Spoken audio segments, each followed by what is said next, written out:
And welcome to a digital cash revolution, or should we say evolution?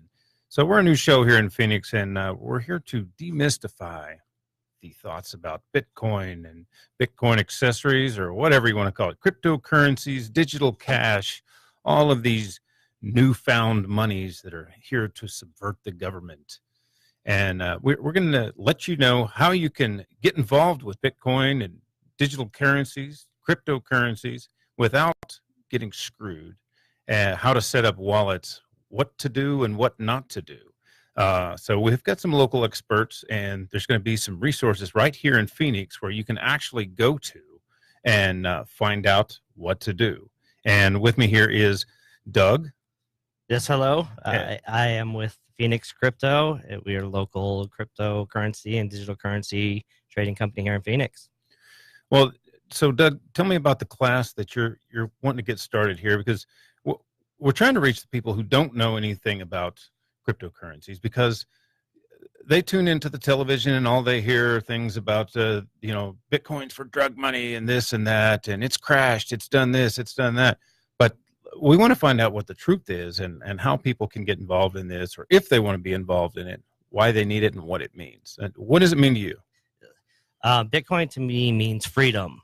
Freedom of choice, freedom to use the currency that I choose or transact with the people that I choose to transact with on my terms, instant rather than delayed, and immediate settlement. So many of these things that we'll cover on the show, talking about why Bitcoin and other cryptocurrencies are so important, why we're excited about them, what the future holds, why it's different than what you're used to now.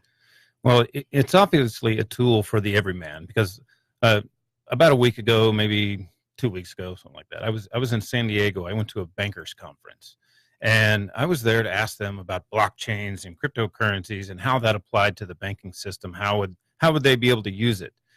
And they shut me down, man. It's like that's the bad word. They don't want you around there. So the mechanics behind Bitcoin and cryptocurrencies are the blockchain. Now, see, that was kind of a good word. We can talk about that. That's not a problem. But if you talk about Bitcoin, it's bad. So it obviously frightens them, even though there was an actual not a real cryptocurrency, but Ripple was there, which is kind of a banker's option for cryptocurrency. So yeah, any transaction that they're not involved in, they're not able to monitor, they're obviously going to be concerned about whether lawful or not.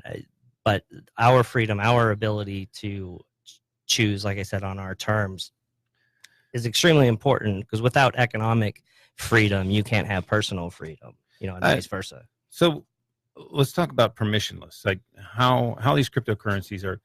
Anyone can just open a wallet. Anyone can transact with no permission. So if you want to do business around the world, you can use this, and it doesn't have to be drugs. I mean, personally, I do some things with digital currencies that are pretty amazing. A lot of people love what I do. I mean, I'm traveling around the world. I'm building houses. I'm rushing into a hurricane to help people using only cryptocurrency. Mm-hmm. Like, we've had people try to donate dollars to us, and we refuse those donations. We only take cryptocurrencies. Just as a use case, we're trying to show to people that this is something that's of value. This is money of the people, by the people, for the people, and not by the banks and by the governments. I think it's important to emphasize that with Bitcoin and other cryptocurrencies, Bitcoin doesn't care what you use it for. And the best way to kind of illustrate that for people is, we know in the early days of the internet, it was demonized a lot. That's kind of a part of the internet history that was kind of swept under the rug, but it was demonized as a den of thugs and heathens, and we eventually realized how much more good it did in the world than bad. But the internet doesn't care what you use it for. You can use it for good, you can use it bad. It's a tool. Exactly. And so Bitcoin is a tool. It's an ability. And so the tools that it can bring to developing countries and struggling countries, and bring banking to the unbanked and the underbanked around the world is extremely important in the coming future of the global economy. Right. And who's your friend here that we have? We've got Xander is here, and he is partner of mine here with Phoenix Crypto. Hello, all.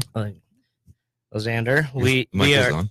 we are a Bitcoin ATM, Bitcoin and cryptocurrency ATM operator in Phoenix. We've got locations throughout the city and some northern Arizona, so throughout Arizona. And we also do in-person So, trading. So You mean this magic internet money can be gotten through an ATM? How does this work? that's correct. Magic. Magic is It's magic. It's magic. Okay. So tell me how these machines work and where can people find them around town? You can go to our website at phoenixcrypto.com, and it's got all of our locations there. The way these work is very intuitive, and it'll walk you through the process. When you go up to the machine, it's gonna you'll need a phone number to register, and it'll give you some steps, and you'll need to go. And you'll need to have a wallet before you go to the ATM, and those are things that we really want to cover on this show is how to set up a wallet and some of the basics. So I don't want to jump too far ahead. I think we should take some time to. Yeah, definitely. Let's let people know what to do and what not to do. But go to. We always recommend the Edge wallet, which you can go to your Play Store, iTunes, whatever it is you use, and look for Edge wallet. And it's a simple wallet that allows you to use multiple coins, and it's pretty easy to download. So what about your classes? You're going to have some classes here in town. Tell me more about that. I think along with this show, one of the most important things for the ecosystem right now is education. That's what I come across more often than anything else is people, maybe they've heard the buzzwords, Bitcoin and cryptocurrency.